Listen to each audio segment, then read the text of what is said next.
No Cappin podcast, where we bring to you the lifestyle, the insight and the culture alongside some wavy special guests whilst we sip on a bit of Havana Club. You know the vibes. Come join me. What's happening, people? What's good? I go by the name of Chris the Capo. You know the vibes. No Cappin. We are in the building. I've got two very, very, very special guests with me. The bros, them. The killies, them. The dogs, sir. them. We're here, Yourselves. We're here, yeah. FlyGuy Richards. The flyest. Sorry, I had to say that. I knew you were going to say that as well, but yeah, FlyGuy Richards. That's me, man. That's me.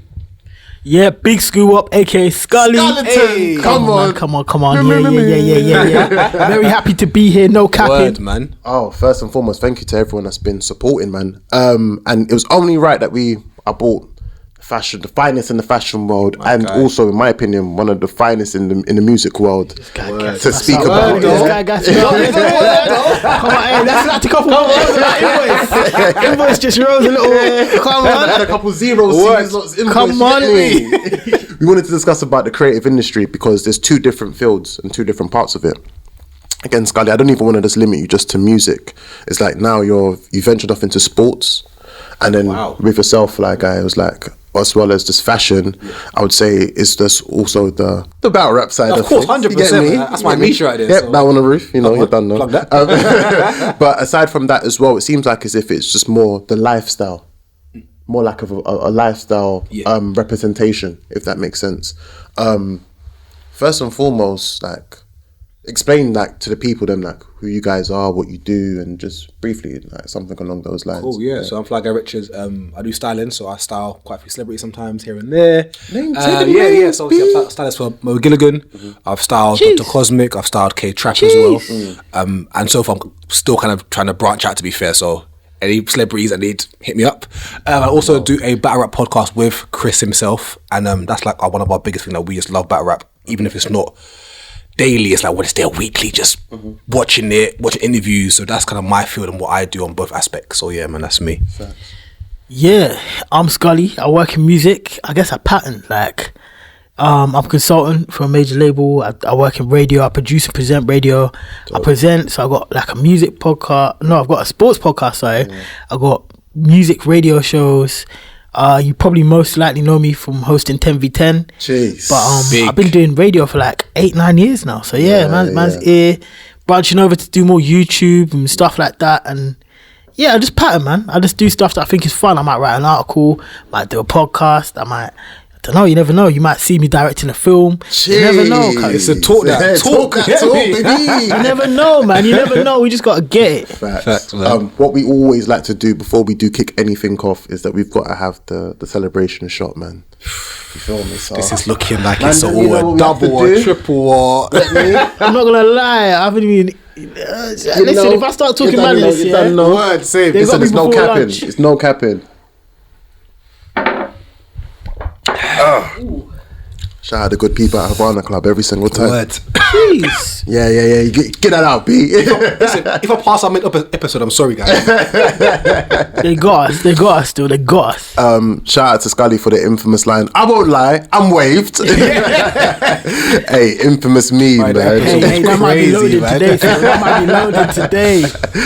We also, as well, we are on No Capping, so we have to, draw into the infamous cup of conversation.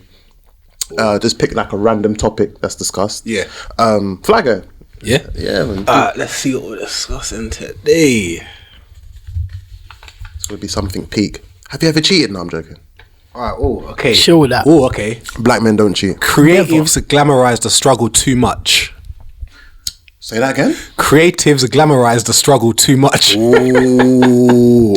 Interesting. So we're those type of people that are, my teacher said I wouldn't make it. Like, are we those types? Like, do we fit into that? Do we fit into the whole thing of where we... I'm laughing because everybody says their teacher wouldn't make it, but bare times teachers were onto me, and teachers were onto me not because they didn't think I'd make it, but they were just like, bro, You don't focus. You can excel in this area here, but you want to be gallivanting, doing all this. Like, that was my teacher's biggest problem with me. Though. Like, you're a smart kid, but you care more about like being the class clown. And I'm like, because school's school, man. Like, who cares? Like, I don't care about responsibilities. Nah, facts. Mess about. Obviously, friends are there. Like, listen, you're chilling. You have fun. Let's be honest. In school, though, as much as we used to show off in the classroom and stuff, it was for the gallon. We were just showing off. And luckily, obviously, I went to a mixed school, innit? So I was like, mixed school. So I was living life in the classroom. I was chilling. What? Did you go to I went to all boys school. Oh, so you remember conversating about who's the strongest? No, but we were who's the strongest and who's the fastest? Really moving stupid because you see the thing about mixed schools. Mixed schools are good because they keep you reined in because you can't go too mad because you're like, yo, you know, Shanice is over there. Being like, no, but I'm telling you, when it's all boys, you just do the maddest of madness because who's raining you in? Like, who you acting up for? But then, question. Was there a girls' school near your school? Yeah. So you was there. So after school, you was there every day. I knew they used there every day after school. There was still like even in year 9 like I'm not gonna hide anyone up but a couple of them in my circle were doing their thing in year 9, and I was like, yo, like what? Like, they was like, hurry up, bro. Hurry up, like where are you at? Like, and I was like, bro, like. Man's 14, 13, like, what, swear down like just me, I was in your boat. I was like, am I rubbed out? Now looking back, I was like, bro, you needed to I was in your boat. Like, and we going on like a J. Cole song. I ain't never did this before, no. But yeah, do we glamorize the struggle? What'd you say? I would say, honestly, I understand where they're coming from, So I think to a point we do. But I think the struggle teaches you certain lessons that given it being handed to you that isn't afforded, if you get what I'm saying. That was terrible English. Basically, the struggle, you learn certain things, which you don't learn when you don't struggle. And I'm saying that because everything is handed for you, So it goes back to what I said about school. You see, being the class clown, it's where we learn social skills. That's how we know how to talk to each other, to make jokes. Who's going to talk next? All of this stuff, is stuff you actually need for life, and it's as equally important. Facts. But school doesn't prioritize that. It doesn't tell you in PSHE, you need to build social skills. They're just like, yo, how well can you do algebra? How well can you do mental math? But there's other skills you need, and I think the struggle is something that teaches you that. So like, I learned how to make money stretch through the struggle. Now let's say like I had everything handed to me and I was really up, like my parents were rich, they were paying my rent. I'm not saying it would make me hustle harder. That's made me hustle harder, but I'm saying I know how to make my money stretch. Facts. I know how to do enough to get the rent paid, which I might not necessarily have been afforded that opportunity had it been given to me. So I think glorifying the struggle is the wrong term, but I do think there is an element of you need to get it from the ground up to be able to be the best at what you do. Like we all have multiple jobs and we all do multiple things, and that's because that's like I couldn't afford someone to edit my, like when me and Chris were doing a podcast, couldn't afford no editor, so I just did it. When we did video stuff, like when I did video shoot with Joe, I couldn't afford that, so we just edit ourselves. Like you learn all these skills, and I'll never forget a conversation I had with Darkest from Island Records. He said, I was like, how do I get to be where you are? Like, obviously, head of a label, you're sat in this big office, fancy desk. He was like, bro, how many cups of tea do you reckon you've made, like, in your journey to the industry? I was like, bro, I made bare teas. Thousands of cups of tea. That's a good tea maker. What kind of tea do you want? Tell me how you like your tea. I'll make that tea now. Trust me. Promotion coming. He was like, oh, you made thousands, yeah? He was like, I probably made 100,000 cups of tea. You're on the right path. And I didn't get it at that exact moment. I was like, what are you talking about tea for, bro? Like, just give me a job. But now, looking back, I get it. He learned, especially considering he's somebody who came in literally at the bottom rung, he learned all the insides, outsides of working in a label, from talking to people and doing things that need to be doing. And if you don't come in at that level, like if I'd got the job I'd got or I'd wanted at a younger age without working in the industry, it's not even just appreciating it. I wouldn't have known how to do it. Facts. I would have done Chris knows me, innit? We talk music all the time, I'm very about morals and ideals in music. I'd list it that way. If I'd been an A&R, I'm not an A&R right this second, but if I'd been an A&R at 23, I would have signed everyone who I thought was hard and not worried about how they felt, because I'd have been going to the label boss and being like, yo, but the music is quality. It's great stuff. And he would have been like, yeah, that's cool, but we're 2 mil in the hole now. So what's going like, where's that coming from? Do you know what I'm saying? Like, I've learned to understand certain things, even like getting better with admin, because I have to do it. I can't afford the assistant. So you have to struggle a bit. You have to. I agree. I agree with Scully. I don't think we glamorize it too much. I feel like there's just the right amount in the sense where because again, there's going to be a generation below us who are going to want to see how we've done it, how we've grinded to get to where we are. So I feel like we glamorize it, but not too much. And I feel like you can't do it too much, because people might say, well, you know what, I don't believe the person what they're even saying. Because if people are, I did this, I'm like, no, like you might know a man from down the road that's helped you got to where you are. So I feel like if you have struggled to get where you are, showcase that, like show people that, bro, you know, I've worked from, I've done XYZ, because people want to see the struggle and see where you've come from as a person to get where you are now. Do you know what 100%. I think more time, I remember we was even having this conversation, Scully, but it was like, you see us lot that came, our class of people in the quote unquote creative industry, I feel like we are from the last generation of the tea makers. I had to do the coffee runs. Facts. We are the last ones of that generation. That a lot of the younger ones, and I'm even glad that some of them are in that position of where they didn't have to do that anymore. But for us, we were doing like the 2 years of unpaid work just to end up getting the looks for things. So that's why we are appreciative of the positions that we're in. And as you said, as you joked, like, we are good tea makers. You feel me? Obviously, if you want a tea, shout out, you know, bring the money. You feel me? It costs now. It costs now. It costs now. It costs a lot more still. Oh, great tea in there. So exactly that. For free no more. But I think with the struggle, that it definitely humbles you. I think me personally, I even tried to downplay the struggle, because if I was to even say some of the hurdles that man had to jump over, man will look at us and think, I don't believe you. You're lying. Or is that personal to me? I'd rather just keep it to myself. You feel me? I know the personal journey that I took, you know, and I wouldn't want another person to do similar. Bro, you get me? I remember working part-time, in a betting shop, and a popular rapper from South walked into the betting shop and was like, yo, Scully, what you doing? Like, and I was like, bro, I'm working. Like, grinding. I would have looked at him and thought, what are you doing? He was like, nah. When I tell you the rapper, you'll understand. But he was just like, but bro, you're Scully. And like, as weird as that sound, that made me alter my outlook. Because I was like, yo, my man rates me and my man's out here. And he's like, what are you doing here? Like, so I had to struggle. Like, I had to do stuff to pay my rent and that.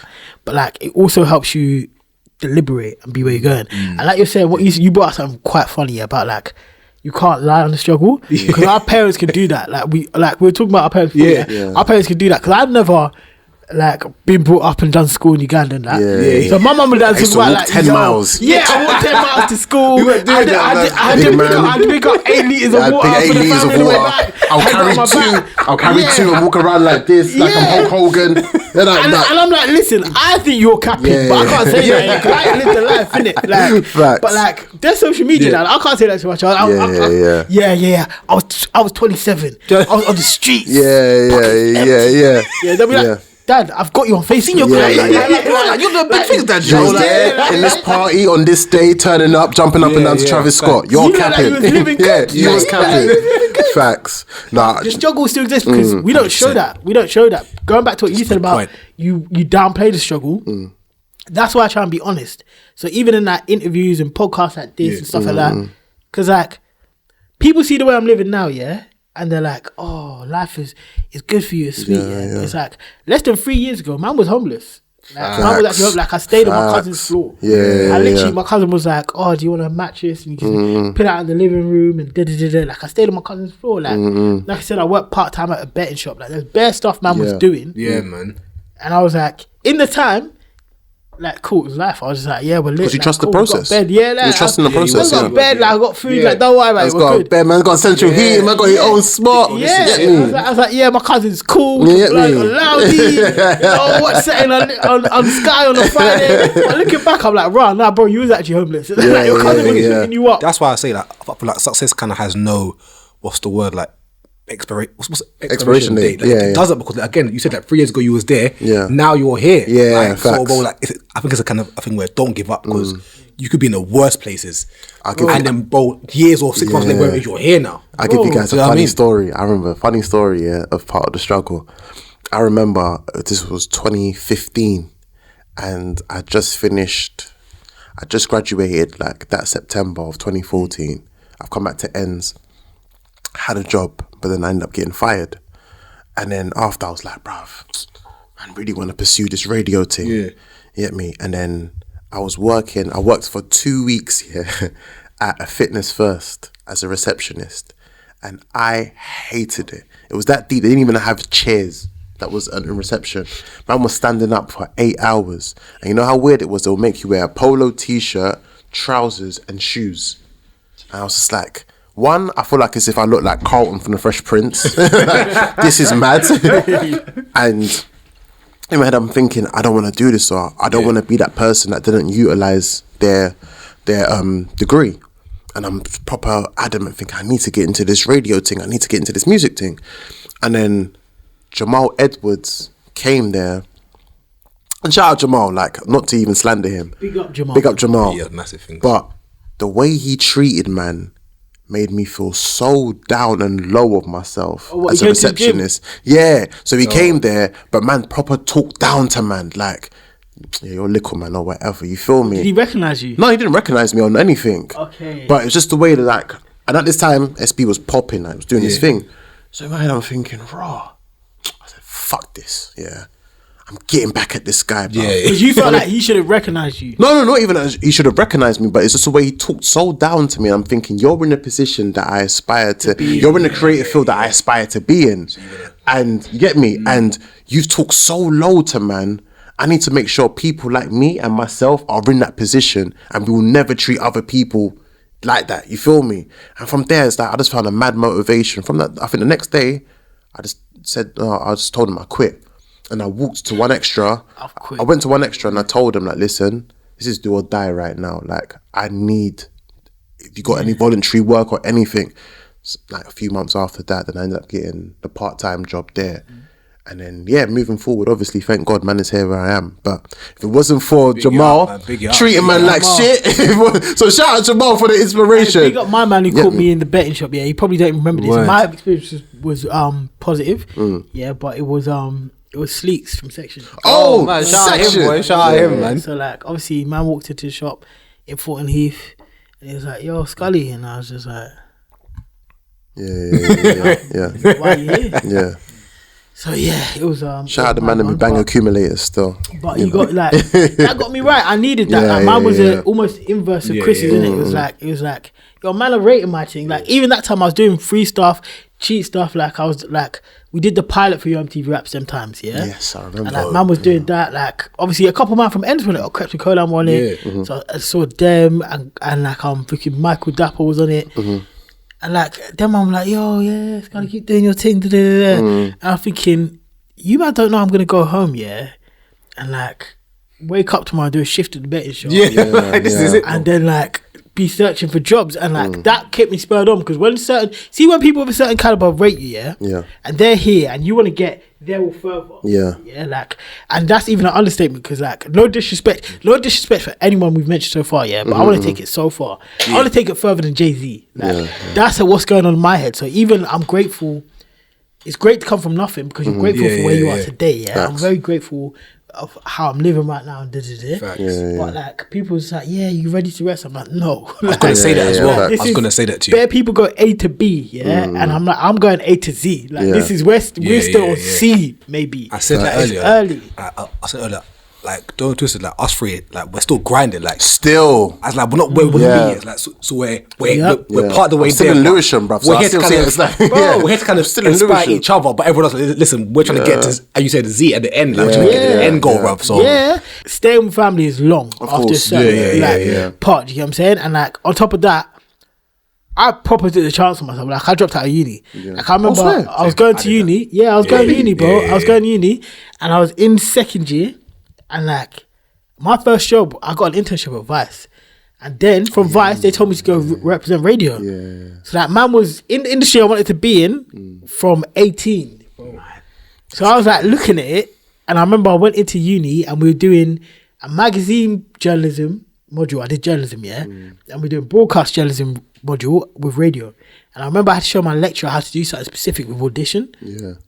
And I remember in the magazine journalism lecture, like, I remember doing a group project, and some people on my team, I'll tell you who was on my team off air, but it's hilarious. And they did very little, but we passed. And from there, I was looking at it, and like, it was $6,000 a year to go uni when I went uni, So it wasn't the full £9,000, but still 6. And I was looking at it, and I was thinking, bro, like, man's taught the lecture on this lesson, and I've learned nothing in this lesson. I've actually helped carry the squad on this one, And I'm paying $6,000 a year, and I was looking at it, and I was like, nah, I'm not doing this no more. Like, man goes Vice on these days, and I'll break my back. Man, like, when you talk about the grind, like, this is not glamorizing the struggle. This is the facts of the matter. I worked at Pret a Manger, So I went uni in Essex. I lived in East for that time, I was waking up at 4:30, going to work at like 5 in Pret a Manger for the breakfast shift. Finish at 10.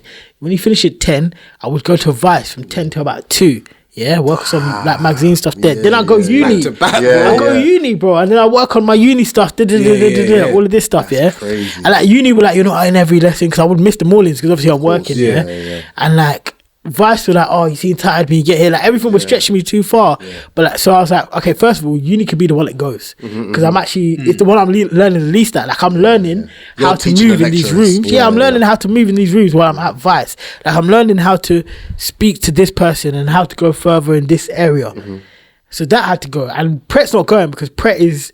Like obviously you get your student loan, but it's not enough to stack you over. So I was like, so that one's not going.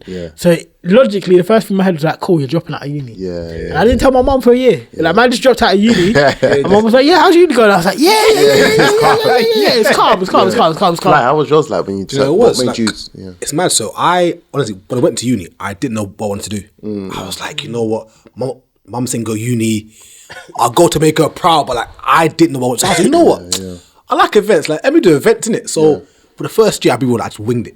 I was going to uni, but like I wasn't doing like I was chilling. Like I was going to like the parties and that. And obviously, like I live in check out episode 1. And obviously, I'm from Cappin, innit? So I was going to UEL in like Beckton side, innit? So like, I went there for my second year. So I was chilling, and then got to that second year, and I'm thinking, but I'm just wasting peas. Like I'm traveling here, I'm going to lectures, but realistically, I don't want to do events. Like I don't. like I just did it. So I was like, alright. So I'm like, do I go and do a fashion course and start again? I'm like, I'm not gonna lie. Like at that time, I kind of thought time was running. Like with age, I thought it was kind of time was running out for me in a sense. Of course, Even though it wasn't, I thought, bro, I'm like, bro, society's made you think that. I don't want to carry on. Society's made you think that. So I'm like, you know what? Let me not do it. So I told mum, and she's like, all right, so what you gonna do? I'm like, let me just work full time for a year and then get my thoughts together, kind of thing. And then from there, literally, I started working retail, and I was like, I've got a passion for fashion. Like everyone told me to start like a kind of fashion page from years back, and I never did. I was like, I'm gonna work in retail. I was like, you know what? I actually like the feel of like kind of making people look good from my ideas. And then from there, it just kind of stuck with me. I was like, you know what? I'm now, I guess, years later, like I'm kind of not where I want to be, but I'm getting to where I want to be in a sense. But uni for me, again, don't twist it. Like uni isn't for everyone. Some people might go and it could be for them, but if it's not for you, like don't force it at times. Like honestly, I'll say like don't force it, man, because it's not for everyone. Do you know what? It's so interesting when you speak about this because I want to swiftly move on to the next thing of speaking about how is it like for like African and Caribbean parents of explaining to them how the creative industry works. Like, for example, my mum to this day, she's just like, because like my cousins or like my sister or like my oldest brother will tell her, oh, Chris he's doing all right, But she's like, I don't know. He just goes to the studio. He just goes to radio. I don't know. He tells me he's coming back at a certain time. He doesn't come back. And then like she's like that. But then I think the only one thing she's seen is like the Gets interview. And she's like, I don't know what you people are talking about. I don't know. But you look happy. She said, you look happy. So, And then after that was when like there were certain packages that would be coming to the house. Say, come, Chris. So people are sending you things because of the work you do. I'm like, yeah. So, so you can send this back home, yeah? You can send this thing back home. Of course, That's the first thing she's thinking of. Straight away. So she's like, other day she was like, so what do you actually do? And I'm explaining to her. She went, oh, anyway, we thank God. There's money, I need money, we thank God. That's the I main need money, thing, we bro. thank God. That's it. You start us off. Do you know what it is? Like, It's not. I feel like it's not until probably recently. Mum's kind of like, oh, yeah, you're doing your thing. Like, I feel like when I was younger, I was like, get a good job, make sure you earn your money. Because when you're 16 and you got your NI number, you need to get a job in it. Do you know what I mean? Facts. But like, mate, and then get yourself a job. But I feel like at that kind of age, I feel like it was not until you're about 18 was like, okay, you live in my house, you gotta start contributing to the house. If it's rent, if it's food, if it's something. Anything, But like, even like recently, like when I get like sent stuff from brands, can I get that in a size? Can I get that? I'm like, Mum, I'm just start getting this stuff. Like, I'm new to this stuff. Like, so when I'm really on, you can be on. But right now, I'm trying to work with me. Listen, the thing is, and it goes back to the previous conversation. The thing about the struggle, is because people who are in your life and love you have seen you in the struggle. Like, they've seen you in the trenches. They've seen you in the dark. When you're doing a little alright, they think, he's up now. No, I'm thinking the steak and lobster living now. Bro, this is it. Bro, I swear, bro, I get DMs like, fam, you're up. I'm like, bro, I wish I was really up like you're saying, like I'm up. Like I'm like, honestly, I'm nowhere near that right now, bro. Like fully hear exactly where you're coming from. Come on, man. It's the worst feeling. Scully, the same thing for you as well. Alright, cool. So he's sad to deep roots. You know, Signal kicked off last year. Big up the Sanubi brothers, Henry, Huda, big up David, even VI, RBC. VI, Ladina, everybody who is involved in the creation and maintaining of that station. Obviously, people have forgotten the whole. Everyone, it can't be like the Kanye West last call where we big up everyone. I'm sorry. Like, listen, these lot maybe do a double shot. I had lunch. Like, I'm sorry, but it's love, But essentially, that's the first time my parents understood why I do. Like, understood. Really? So my mum got it and my dad got it when I got the job at the BBC. So I worked at the BBC as well, like Chris. Big up. And that's the first time my parents were like, "Oh, so you're not some guy working some made up radio." The same as well. As soon as it was BBC, they was like, my son is at the BBC. Thank God. Because you can tell everyone at home, and they get it. Because you see, like, before I've been at Represent, right, like, my mum's like, I worked for a London station called Represent, and like, the FM in London, online everywhere else, and like, everyone's like, cool, but like, it's not visible to them, so they don't get it, Once you're at the BBC, for an African or Caribbean family, I'm assuming, it's like, yo, like, I'm at the BBC, they're like, yo, we know what that is. You're on your job, like, what? You're doing your thing. So they're asking you questions like, do you watch, is he saying this happening in your building and whatnot? You're like, no, man, what are you talking about, bruv? But obviously, you're happy for me, so God bless you, thank you. At least they get it, man. At least they get it. So that's the first time my parents got it. Especially, you gotta remember, like I said, I didn't tell them I dropped out of uni. So when I finally told them I dropped out of uni, my mum was like, you gotta go back and finish your studies. And there was bare times, like, during the homeless phase and all of this, I was like, yo, like, I might actually have to go back to uni. It's looking tight right now. Then I got the BBC job. Like, my mum, so I worked for MTV once, right? We made TV series, God bless. I made 2 MTV raps. Big up. But like, my mum got it because she knows what MTV is because I watched it, but like, she didn't get it. She's like, oh, you're making TV show, okay, cool. Like, whatever, like, move. Like, you're doing it and you're getting by. And like, but like, I'm not even guapped up like that. Like, people thought I was more guapped up than I was. And it's like, I really was not, Now, I've gone on to do the BBC thing. And that was probably the first time in time, where it's not been like, oh, mum, I don't know how I'm going to pay my rent this month. Because I wasn't freelancing, I was getting my rent, my salary at the same time every month. So I was like, I've got this, I've got my food, I'm looking after myself, I'm essentially self-sufficient. So my mum was like, thank God. And it's probably thank God because he's like, my son ain't got to call me and be like, mum, you got a little extra 50 there. You're asking for the Tupperwares of food. Hey, mum, I beg you, put extra chicken in there. Better rice. I'll be going to visit mum, like, yo, like, I hope everyone's having a good weekend. I'll take my mum's football this weekend. She's all like, what, do you want some food to take up? Come on, lunch for the week, boy. Stack that. And then what they'll do, try to give you that, the small Chinese food Tupperware. You're like, big man, bring that one, the big one. I need need the put the extra chicken in there, bro. I need it. What? You know the 4-litre tubs? Yeah, I need that. I need that. You better give me all that width and depth in there, bro. What? But now, yeah. So after No Signal, I discovered my dad used to be a DJ. Oh wow. With my uncle. My uncle Mo is still a DJ. Oh sick. Right?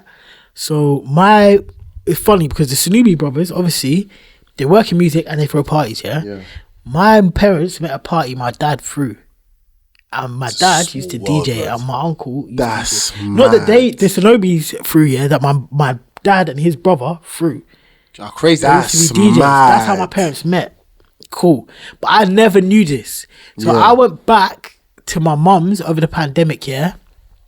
And my little brother was like, you know, you should ask dad to practice with you DJing. Because I was just like DJing here and there. I was like, why would I ask dad? Yeah. He was like, dad told us the other day some story about him and Uncle Mo, how they used to be DJs. I was like, what? But like, I've always been into music, but my dad's always been like, nah, go and be a scientist like me, go and do this, yeah? But you have to remember our parents, they don't, when it was come up from them, yeah, you see how few people make it now. God, thank God we made it as far as we have now. We've got further to go. But it was less people who made it back in their time. Facts. So when I'm telling him I want to do this, and this, he's not seeing how it makes sense because he's like, son, I tried to do that stuff and I couldn't make it through. So I had to go be an engineer. Like that's the reality of it. Like this is real life. And now he's seeing it. Like obviously, man's doing like national newspaper spreads and that, and he's like, yo.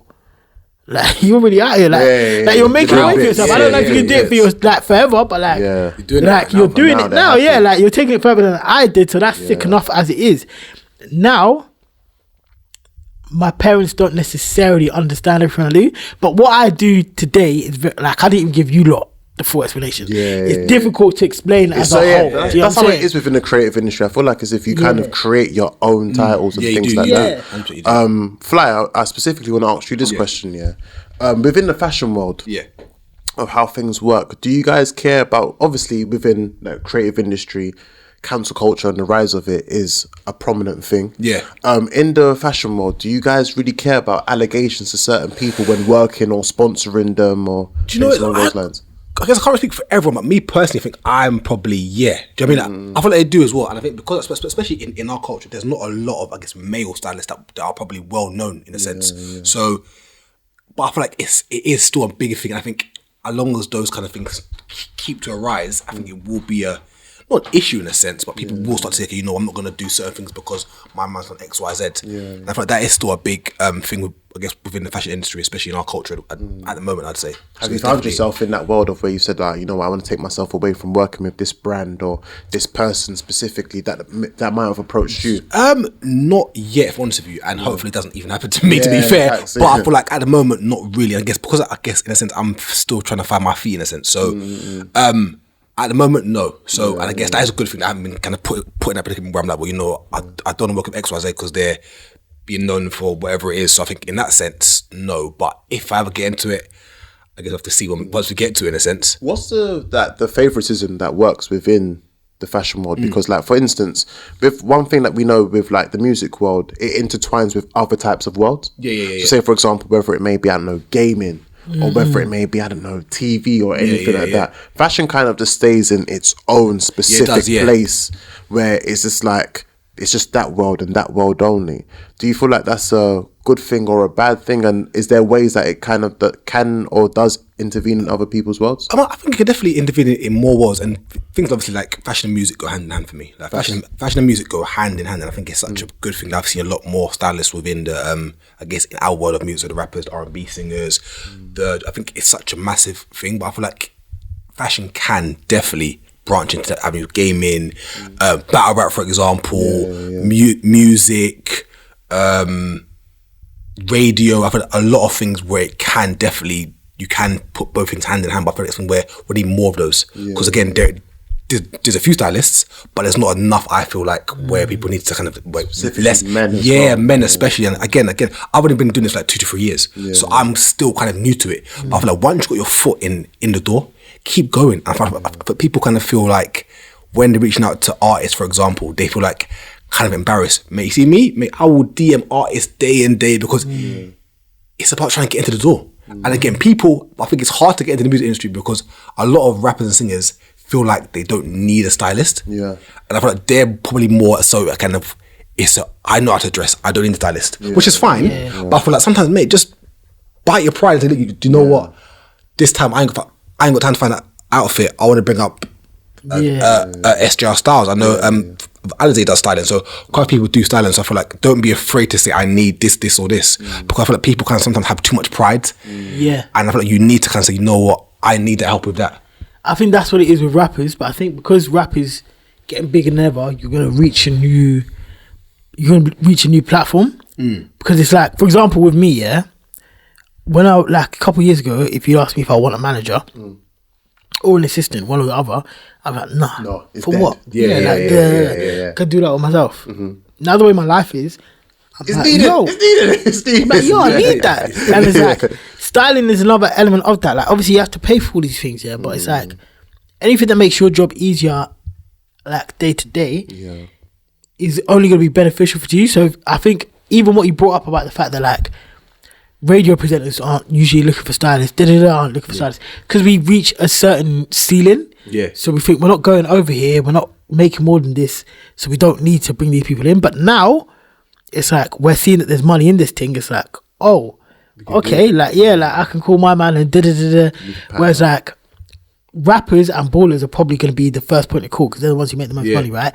And like you're saying, everybody, especially men, because we're so prideful, we're the type of people who are going to be like, I don't need that because man knows how to dress. I dress myself. You know what I'm saying? But it's like rappers and footballers are more likely to go to it. But now as we're reaching a new stage where more presenters, YouTubers, are going to be on that, they might be like, yo, like, my man knows where to source for the cold gear. Let me let me shout him, and I hope we get to it because we want.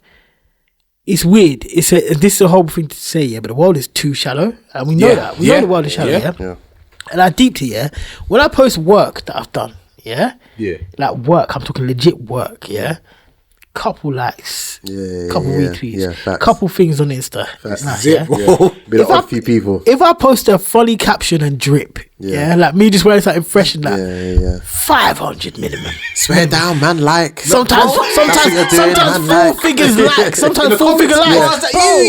You, cold flames. I'm thinking you got the Valentinos, I'm thinking, but last week I posted work and you didn't want to know. That's the reason why I can't afford the Valentinos, you bastard. Bro, and that's why I say, listen, bro, just try to retweet someone's work, bro. Can mean the most to them. Always. Because it's all good picture. Fire emoji, love fire, bro. It's like I hear that, bro. But when I'm doing my actual job, like let me know that you respect that. Or because anyway, listen, everyone's is trying to get to the same goal. Trying to get to the bag. Trying to get to the bag. And we're trying to help each other. Like for me, and there's money for everyone. This is it. There's money for everybody, bro. For everybody. Like right now, bro. Like you got 3 people here that do different things. Literally. So us we could be working together. Facts. Like, simple as that. So I feel like everyone should kind of respect everyone's grind, bro. And there's there's room for everyone. But there could be 3 stylists in here, and there could be 10 different clients.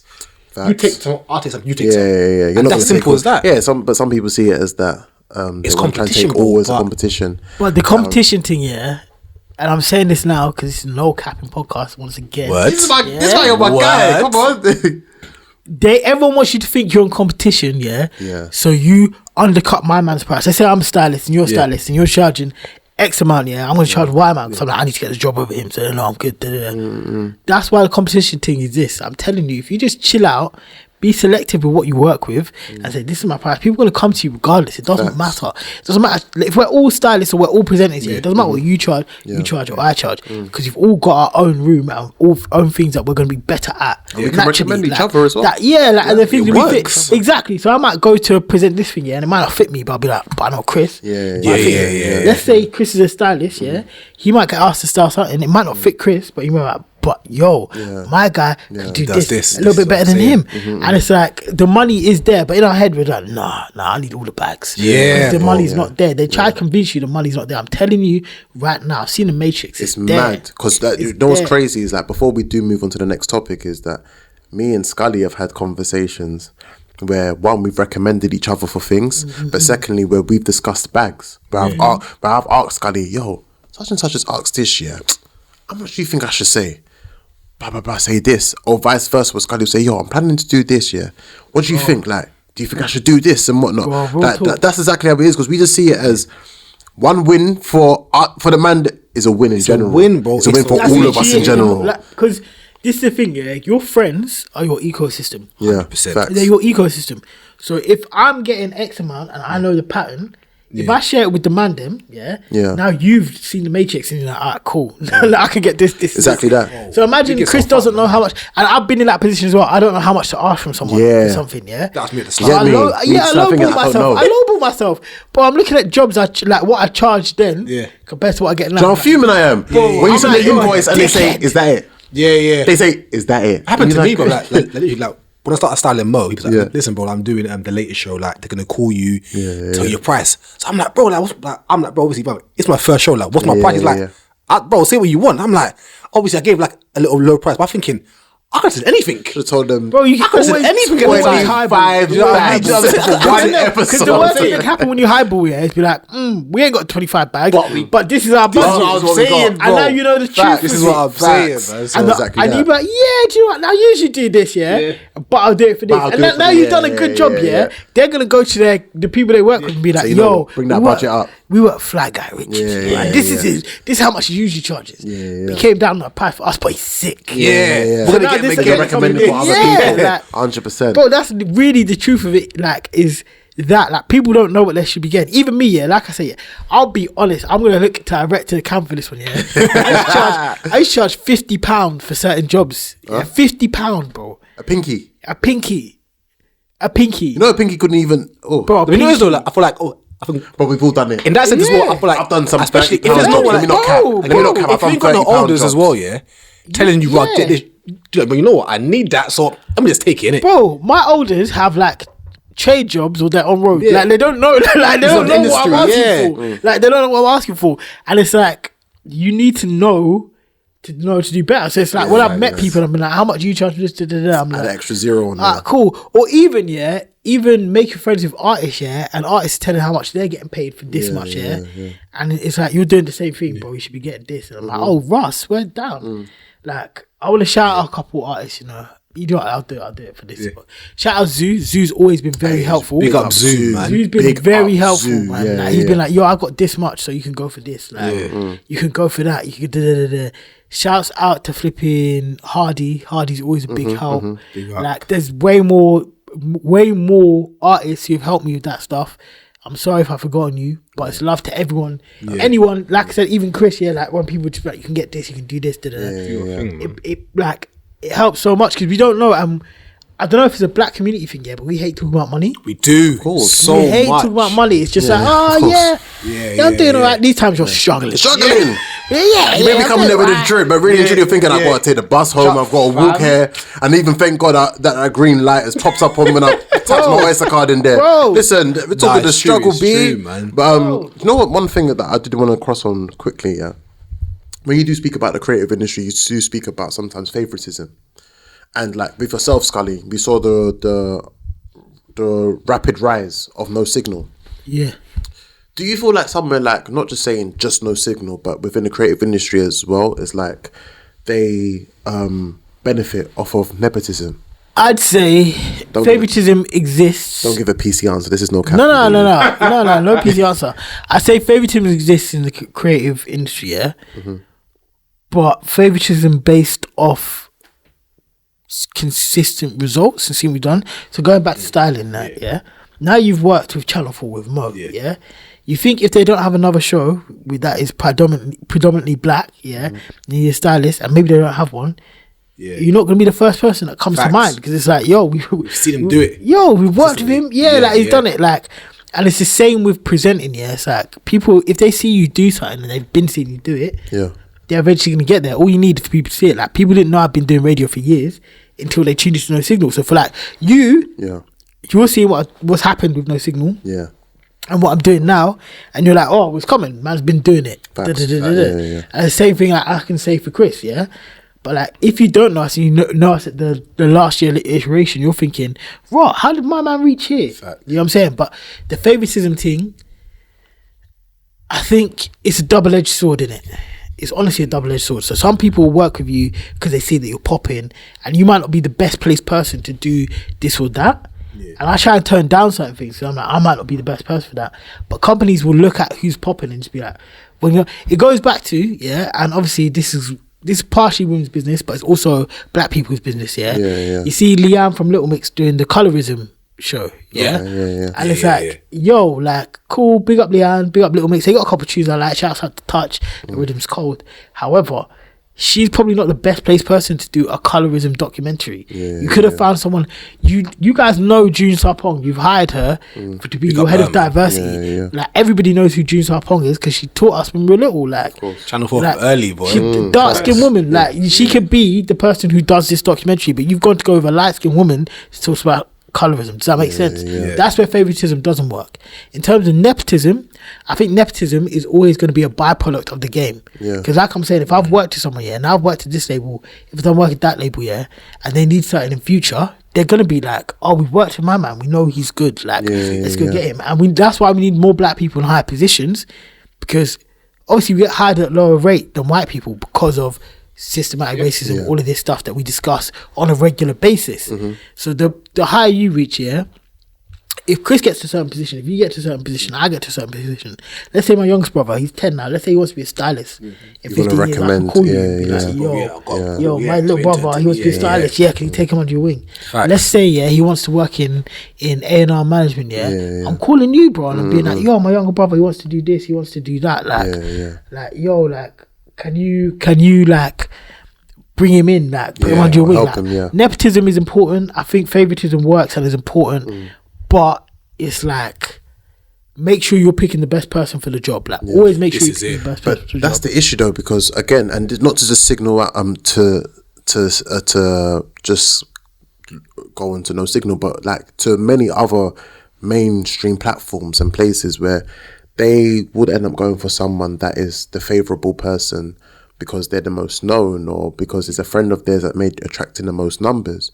Like, we can't be oblivious and say that, it's just based on talent. Yeah, that's very true, but we have seen a lot of people that have been in places just based off of, they've either got the numbers or, they could bring the crowds in and things along those lines. Bro, certain things and certain people are always going to be, or not always, certain things and certain people are on vogue. It's like fashion. It's popular, isn't it? So right now, Jordans are the popping thing. And we were having a conversation before we got here, about how, like, I was 16, 17 buying Jordans. I thought they're cold. Now, I can't buy Jordans because everybody's buying Jordans. And when people see me wearing Jordans, they're probably thinking like, oh, he's wearing Jordans. He's giving into it. You're giving into the wave. You're one of them. You're one of them. But the truth is, man has been into Jordans because man has been into basketball. It's the on vogue thing right now. A couple of years back, it was Air Max 97s, It was Air Max 110s, 95s, Again, something from our childhood. Even Huaraches. 110s. I'm glad you said that because 110s was called 110s because they cost 100. 110, exactly. Man knows 110s, fam. Get me? They're 110s, bro. It's like Huaraches. You remember when Huaraches came back into fashion, I was like, yo, but these were popping when man was 9 years old. Like, and it was the fake ones. They weren't the ones with the strap as well in these films. You get me? So it's like, so things are always going to be in vogue. Like there's always going to be a cool thing, or the thing that's popping right now. But if you're doing consistently good work, and I think that's what's important with No Signal and what we're trying to do, consistent good work, and I think that should stand for you, whether it's you, me, The thing that really gets people going is when it's consistent good work. It's like, I'm making something and we're going forward, and that person is reliable enough that I know that if I ask them to do something, it's gonna get done. Whereas like, if you're just flavour of the month, cool, it's nice now, but in a while, it's not gonna bang. You get found out as well, to be fair. Like, if you're flavour of the month, eventually you fizzle out. 100%. You fizzle out 100%. I think we can just draw for one more topic from there, Scully, if you want, and then briefly just touch this topic. Here, by the way, it's kind of, come on, you know it's the mystery, innit? Hey, listen. Shout out C Money. Shout out super producer Ree. You feel me? A positive you love about working in your field. Positive I love. Do you know what it is?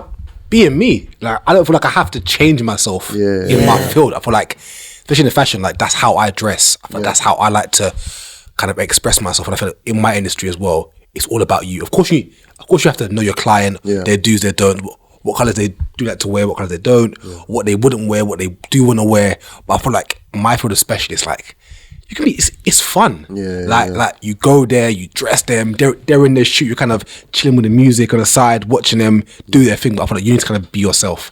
I feel like don't be something, especially like in our industries. Don't be something you want because you're gonna get found out. 110%. Like if you aren't enjoying it or it's not you, you're gonna get found out. I think you have to enjoy it, especially in fashion. I love making people look good because then I know for a fact when the pictures come out, they're gonna get gassed. Like I swear, like I've seen like when Mo does like Mars Singer or whatever it is, and it's like, he's like, fam, it's like me in the picture. It's like me. Yeah. He's like, I'm not gonna lie, fam. This kind of looks. Do you know what I mean? So like that's me doing my job. Of course, obviously I get paid for it, but if he looks good, I'm happy. If my clients look good, you're responsible. This is That's it, something bro. you've just stumbled upon that is very important to remind people.